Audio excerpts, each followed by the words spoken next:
Hello दोस्तों, आज हम आपको एक ऐसी अद्भुत ज्ञान से भरी कहानी बताने जा रहे हैं जो जीवन में बहुत काम आएगी। यह कहानी है 3 बुद्ध भिक्षुओं की, जिन्हें आज दुनिया 3 लाफिंग मॉन्क्स के नाम से भी जानती है, क्योंकि ये तीनों भिक्षु मुंह से कभी एक शब्द नहीं निकालते, ना कोई शिक्षा देते ना कोई उपदेश, बस सिर्फ हंसते ही रहते। इस तरह हंसते कि मानो हंसना ही इनकी ज़िंदगी का उद्देश्य हो। इनकी हंसी में ही इतनी शक्ति थी कि हर कोई इनकी हंसी की तरफ आकर्षित होकर स्वयं भी हंसने लग जाता। वो बुद्ध भिक्षु जब हंसना शुरू करते तो ऐसे हंसते कि मानो वो उनके जीवन की आखिरी हंसी हो। इनकी चमत्कारी हंसी की वजह से आसपास के माहौल में इतनी ज़बरदस्त सकारात्मक ऊर्जा का संचार होता कि जो भी इस ऊर्जा के संपर्क में आता तो वह भी अपनी हंसी को रोक ना पाता, जिसके साथ वहाँ मौजूद हर कोई कुछ समय के लिए मानो अपने हर दुख कष्टों को भूल गया हो।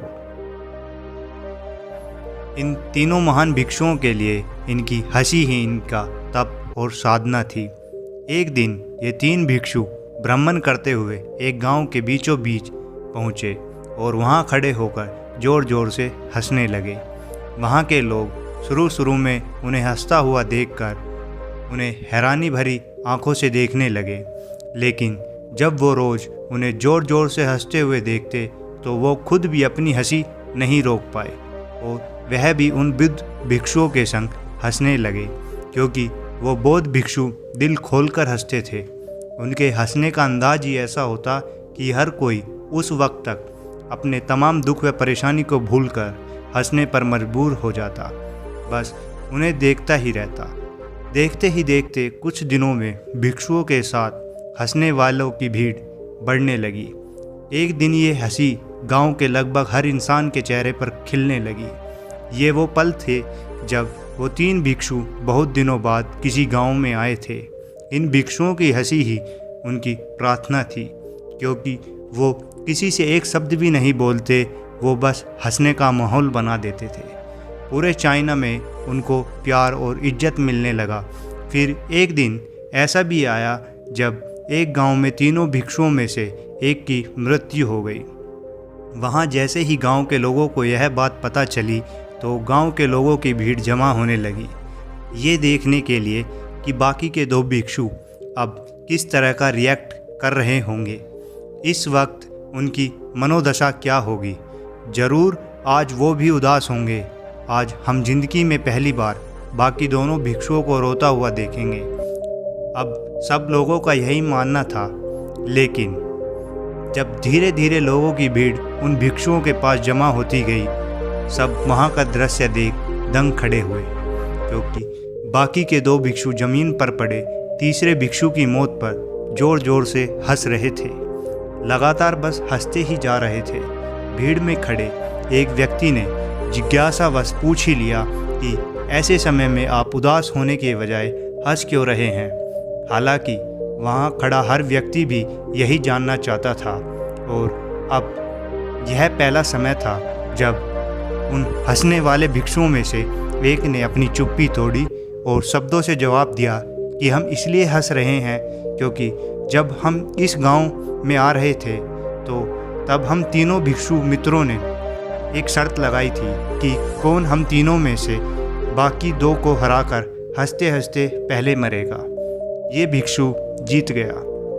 भिक्षु की यह बात सुन वहाँ मौजूद सभी लोग भावुक हो गए। इसके बाद रीति रिवाजों अनुसार जैसे क्रियाक्रम किया जाता है उसी तरह किया गया, जैसे मृत शरीर को धोना, उसके कपड़े बदलना और उनको जलाना इत्यादि।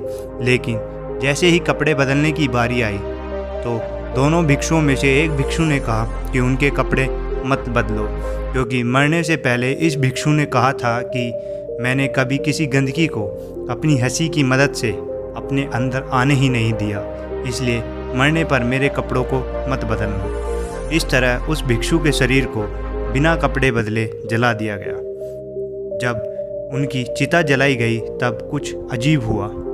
चिता से कुछ पटाखे फटने की आवाज़ आई और देखते ही देखते वहाँ चारों तरफ चिता से निकलकर एक खूबसूरत रंग बिरंगी रोशनी हो गई। वो दृश्य इतना चमत्कारी था कि जिससे देखकर वहाँ मौजूद कोई भी व्यक्ति अपनी हंसी को रोक नहीं पाया। इस तरह वो भिक्षु मरने के बाद भी लोगों को हंसा गया। बाद में पता लगा कि मरने वाले भिक्षु ने अपने कपड़े में कुछ पटाखे छुपा रखे थे। जब वो पटाखे अग्नि के संपर्क में आए तो वहीं पर फटकर रंग बिरंगे रंगों में चारों तरफ फैल गए। ये देखकर दोनों भिक्षु ने कहा, मित्र, तुम बहुत चालाक और महान निकले। एक बार फिर से तुमने हमें हरा दिया। तुम्हारे द्वारा दी गई ये हंसी दुनिया में सबसे खूबसूरत आखिरी हंसी के नाम से जानी जाएगी। दोस्तों, इन 3 भिक्षुओं के जीवन की इस घटना से हमें यह सीख मिलती है कि जीवन ईश्वर द्वारा दिया गया एक खूबसूरत वरदान है। इसे खुलकर जी लो, जिंदगी का कोई भरोसा नहीं।